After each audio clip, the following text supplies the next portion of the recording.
Hello and welcome to another segment of Our Schools. We hope these are very informative. I know you're going to enjoy this session.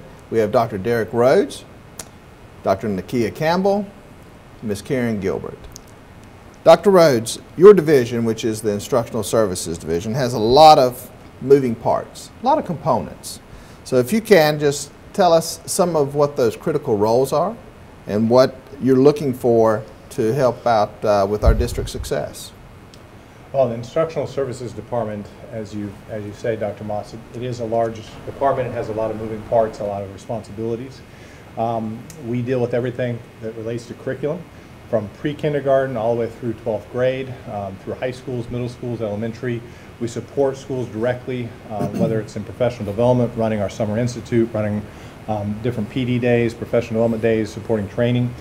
When we put in choice programs, supporting all the teachers in the necessary training for our choice programs, whether that be engineering related training to run our Project Lead the Way, or Montessori to run our Montessori program, our Chinese language immersion programs, all the way through all of our choice programs. A lot of training goes on for our International Baccalaureate program, our AP programs. We're bringing the Capstone program into Bluffton High, which we're very excited about this next year.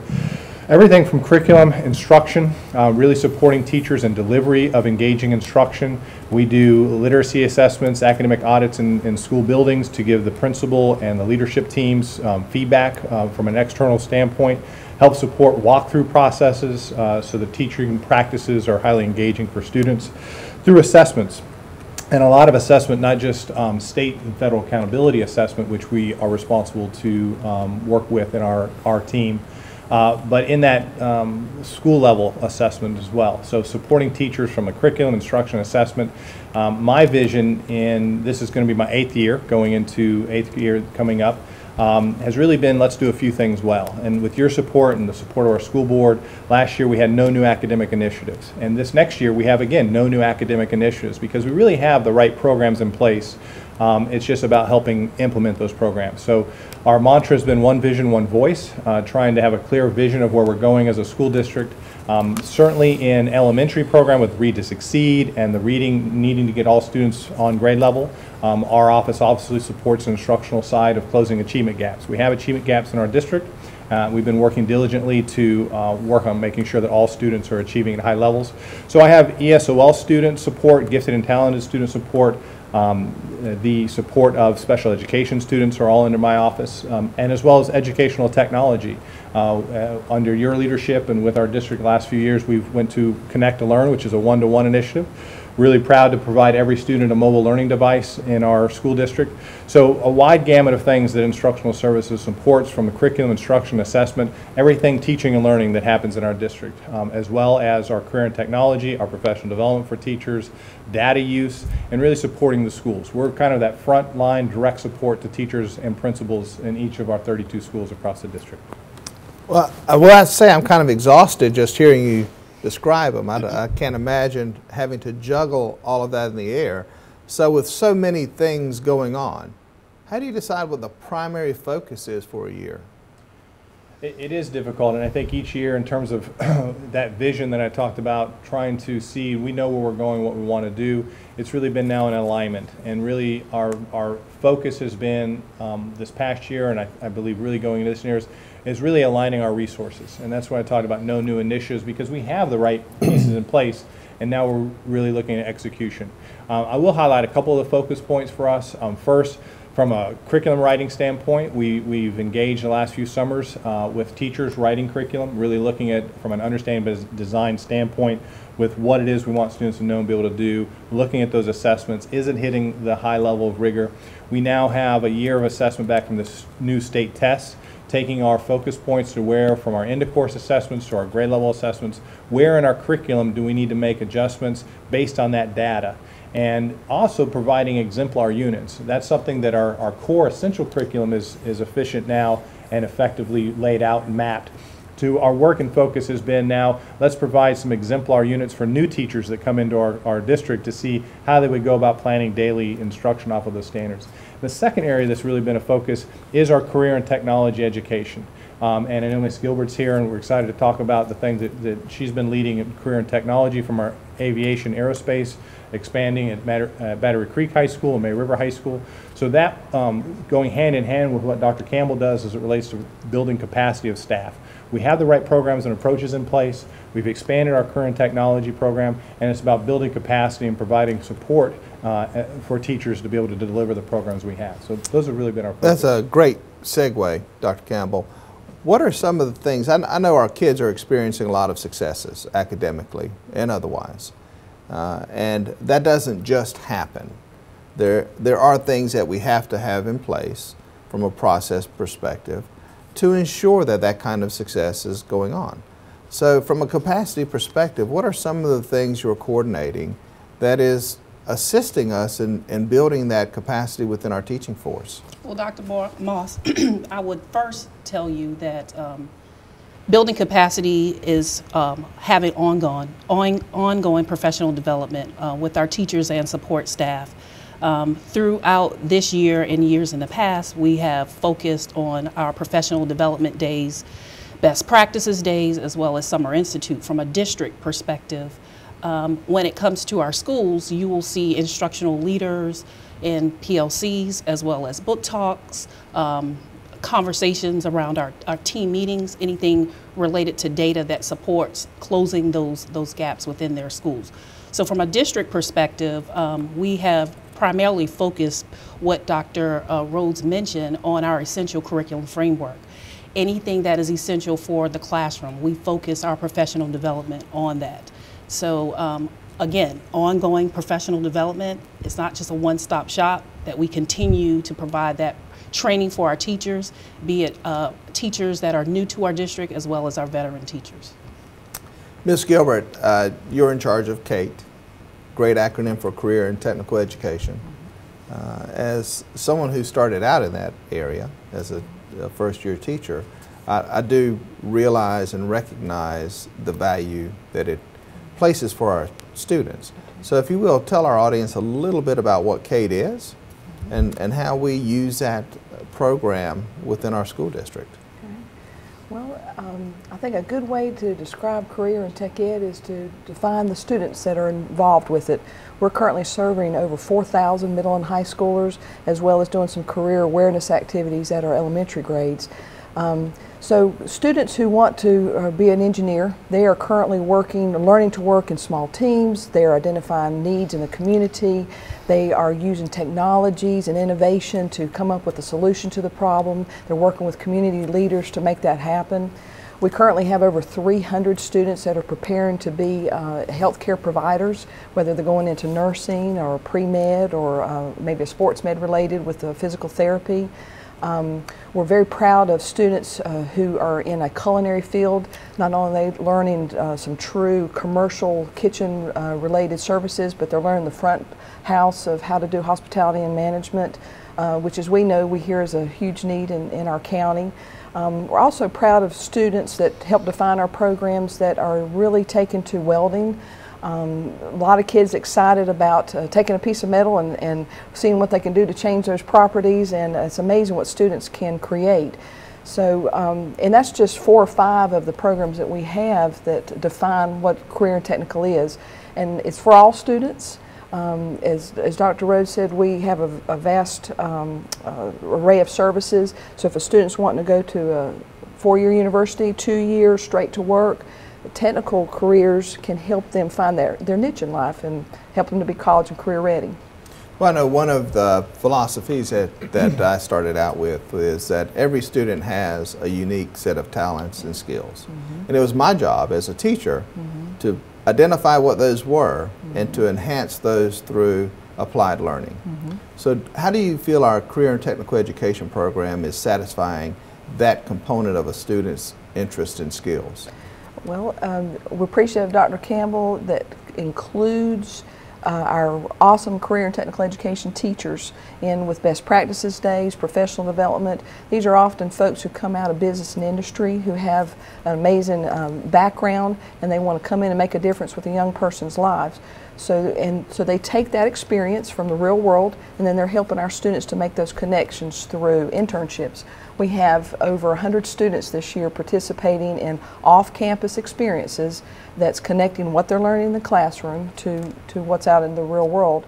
Another area that we're doing well with is to meet some unique interest and talents would be through our career planning.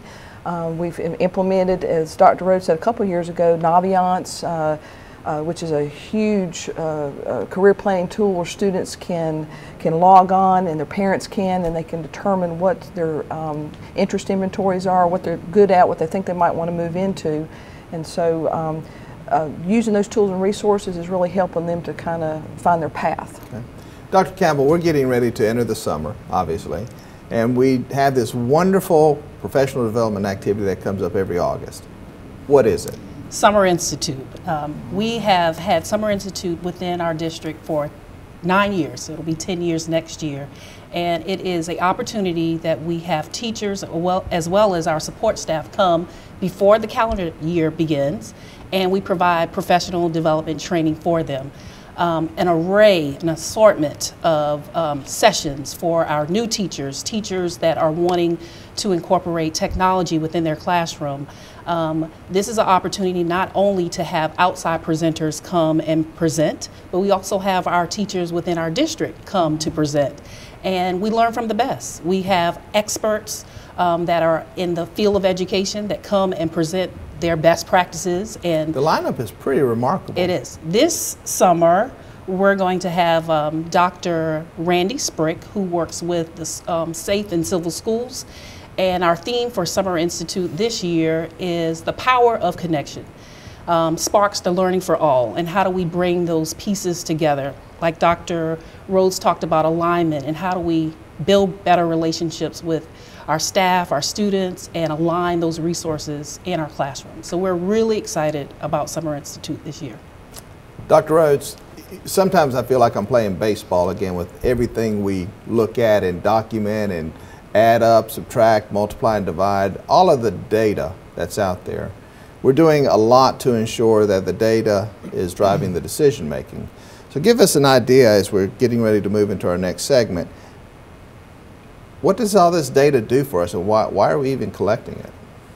Well, data is a huge part of what we do in understanding what the needs of our students are. Everything from qualitative, quantitative, formative, summative, ongoing. We really try to look at the entire student. And I think sometimes we're too focused on a single test, while we understand that a test is important and that is a measure of our accountability and how we're doing, and we do need students to be able to pass that third grade reading test the state issues. We know that there's a lot more that happens in a school year than just that one test. So we look at data from all the days that a student's in school. And we have a strong data team, and we really try to look and focus not only as a district, but in the next segment I believe you're going to have a principal and a teacher talk about what we do with data as a school district. Well, as you can see, we have a lot going on. Summer months are not a picnic. There's a lot of planning that goes on for professional development. There are programs that we look at to upgrade equipment or write curriculum. And of course, in the entire area and all of the different balls that are up in the air with instructional services, there's never any downtime. These three individuals do an amazing job for us in the school district. I hope you stay with us for the next segment, and you'll learn a lot more, probably more than you ever want to know about data.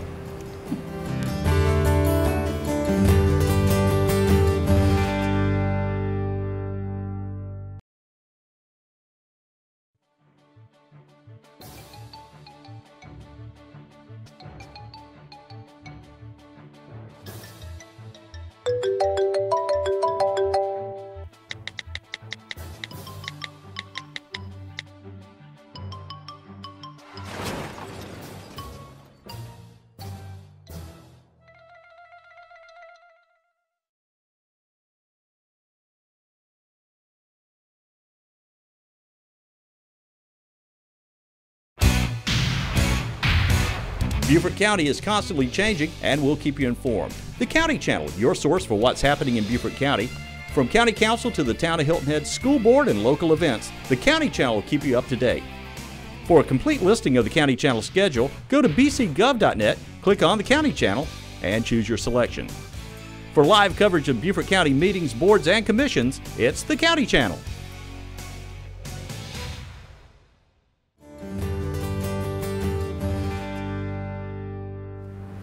Welcome back, and on this segment we have Celeste Levine, principal at Shanklin Elementary, Ashley Weber, first grade teacher here at Shanklin Elementary, and Daniel Fallon, director of accountability. Now, Daniel, in the previous segment we heard Dr. Rhodes talk about the vast amount of data that we look at in the school district, and all that falls in your office. So when you're looking at the state requirements, the federal requirements, all the different types of data that come across your desk, how do you discern between what is good for accountability purposes, what is instructional purposes, and what do you do with all that information? So really, to first start with defining what accountability and instructional kind of data is, like to think of that more so what is summative or formative assessments or formative data. Summative being more of end of year, more held towards a benchmark or some sort of standard, where informative instruction is more along the way. What can we do to change what we are doing? What can we do to work with a student? So we do collect a lot of data in data services. We have that ability, we have that luxury to have the data for the students. And really, we have the luxury of the state telling us what is for accountability. We have to use for accountability. The perfect world, we do try to marry the two together. We try to use the accountability data that we have to, for example, end of course exams, or the English language learners, the access assessments, as well as we can to help the schools still inform their instruction, to move and to try to lessen sometimes the amount of testing we're giving, to use for both pieces. Other information is purely accountability, graduation rate, students reading at the end of a grade level on SC Ready, or students on science and SC Pass. We can use that somewhat to guide our curricular conversations at the district level or at the building level, but more so it is purely an accountability, a high stakes assessment. But we do have plenty of formative assessment along the way. End of course exams is an example. We have a program that we can also give benchmarks that match to the end of course assessment. So teachers along the way can build towards that assessment by giving interval benchmark assessments to help change their instruction to help benefit the students. So as we're gathering this information, we gather it at the district level. But then when you share it with schools, do you break it out for them? Yes, we do. We collect all the information at the district level. We do disaggregate for the schools. We'll disaggregate by grade level for the schools, and then also by the major demographic information, ethnic information, special education, students with disabilities, limited English proficiency students, students of high socioeconomic. So we give that to the schools as well. As Dr. Rose mentioned in the prior segment about the achievement gap. We disaggregate all of our data by the achievement gap so we can see how what we are doing is making a difference with that gap over time. Now, Celeste, at the school level, you've heard Daniel talk about all the things we do at the district level. At the school level, how do you use all this information? Well, at the building level, we use data to inform our instructional practices first. We use it to progress monitor student learning and most importantly, set goals. At Joseph Shanklin, we use an inverted triangle for our data analysis where we look at school level data, then grade level data, classroom data, and most importantly, student individual data. And at the school level, the data we use most frequently would be our formative assessments. That would be our pre and post assessments and our benchmark assessments, because that gives us our right now real-time data that could be immediately used in the classroom. Now, Ashley, district, school, what about the classroom where the true rubber meets the road? How are you using data, and especially, you know, first grade?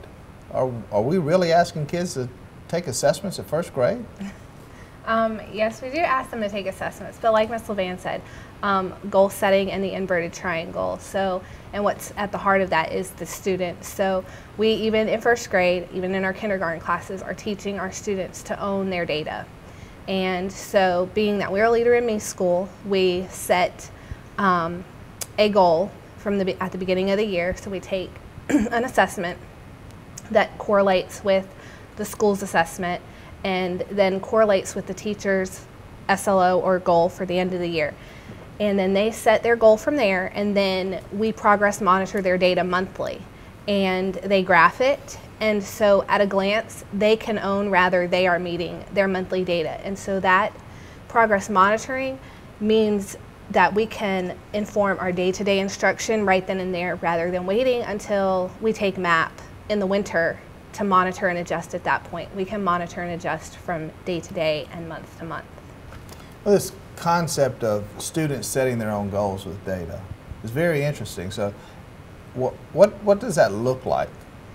Well, what that looks like is our students have a leadership notebook, and their data is right there in front, the most important part of their leadership notebook. And so what it looks like is a student can tell you, I need to go from being able to read 29 sight words to 129 sight words by May.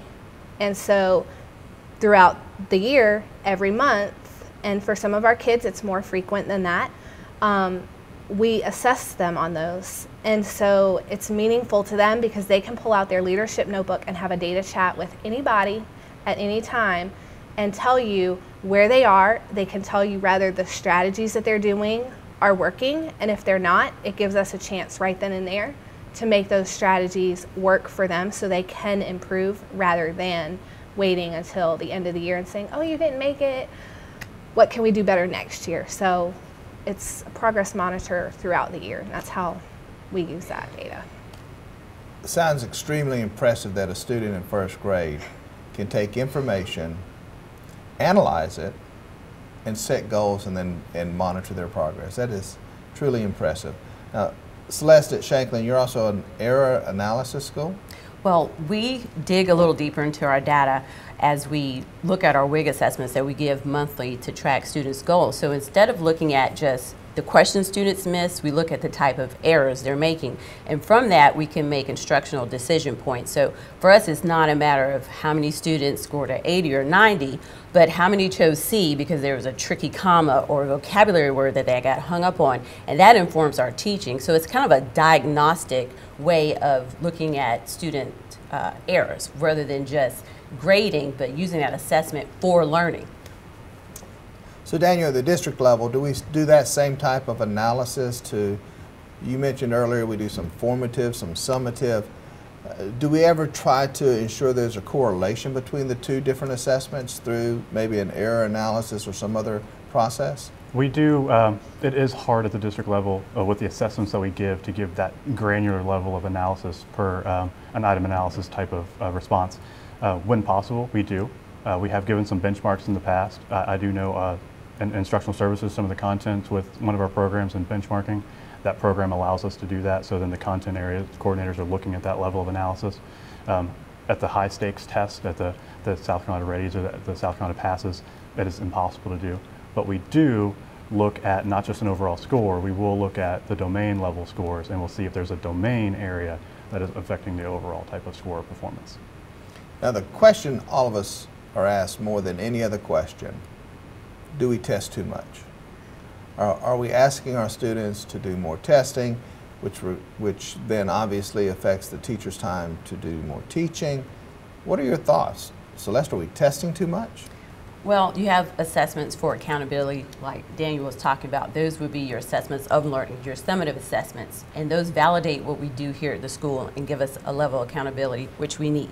Then you have your assessments for learning, your formative assessments, those that the teachers give that they can use on demand to make instructional changes. And at the school level, that's the quality of assessments that we like to give because unlike state assessments, it really just gives us a number or a percentile. And our students are much more than that. They're way more complex, and we have to know exactly why they're making the errors that they are and what we need to do to inform that practice. When we get our state assessment data back, it's sort of too late to inform the student. It just kind of tells us as a school what our strengths and weaknesses are. But to a teacher, it just, it doesn't give them information they can use more of an for next autopsy. Year. Yes, it's after the fact. I didn't want to be that macabre, but that's exactly what we actually call it. We call it an autopsy. And there's not much we could do with that group of students because actually students next year are a whole new group of students. That's why your benchmark assessments are so important to get at the front end, and pre-assessments are very vital because we use that information to tailor our instruction for the upcoming unit. So those are the assessments as an educator we find more valuable. Ashley, do you see stress in our students when they come in to take the test? Do you believe the students or the families believe we're testing too much? I don't, as long as we make it meaningful, and so by setting the goals with the students, it is meaningful to them. And as long as it's meaningful and we can use it right away and the kids can see that there's a direct correlation to why they're taking it. And so being a leader in me and having that goal setting piece in there has helped with the kids feeling like, oh, it's just another test. But if it is just another test and we're not using anything until after the fact, then yes, they see it as one other test they have to take. Daniel, the conversation across the state of South Carolina. Too much testing, not enough, different type testing. And it is a rough question to answer, and it gets right back to what Ashley just said. It's the purpose of assessment. If we are testing at the end of the year, multiple tests just to find out where a student is, and we're doing it multiple times and it's taking multiple days out of instruction, then testing is too much. If we're doing something with the assessment and we get the tests back in a reasonable amount of time that we can inform over the summer months, then yes, then we're testing and we can drive and we can make change. But if we're just testing and there's nothing we can do with the data, then it really is. And I think you've hit a very key point, is how rapidly we can put that information back into the hands of our teachers so they can alter or modify instruction. So how are we meeting that need efficiently enough? Are we providing the data back from the district to the school level, back to the classroom after you have conversations with teachers? Are we on a good schedule? I think one of the things that we've learned over the course of a few years at Joseph Shanklin Elementary School is not to depend on the state or district data because it comes a little too late. That's why it's really important for teachers to have those ongoing assessments in their classrooms, the conversations with students, and really having those formative assessment practices built into the curriculum map, because like Daniel said, it's really after the fact. State assessments are more a judgment of me and the district more so than the teachers, because they really can't use that right away. So, but the district level data we do get very timely. Quick enough for the teachers? Yes, quick enough for the teachers, especially with our classroom data that we do monthly, or even on some of our students bi-weekly. And so for those students that aren't meeting goals, we do like to meet with them more regularly to assess and help them see what they need to change now rather than 2 months from now or 4 months from now. Well, we've heard a couple times the term Leader in Me School mentioned. So Celeste, briefly tell us what is Leader in Me? Leader in Me is a mindset. It's not a program in which we practice the 7 habits of highly effective people. And our belief is, why wait until you become an adult to try to be effective? So we teach students as early as pre-K to use these 7 principles in their everyday lives to be the most effective person they can be. In that, we believe that every student has a gift, every student has potential, and leadership starts very early. So we give students a lot of ownership and a lot of responsibility in the school, because it is a student-centered place and a great place to be. Shanklin Elementary School, not only a Leader in Me school, but a leader in the state of South Carolina, definitely Beaufort County, and how effectively they use data, how quickly they can get information into the hands of the teacher and the student, and most impressively, how quickly students can analyze that data and set their own goals. Thank you for joining us, and I wish you a great evening.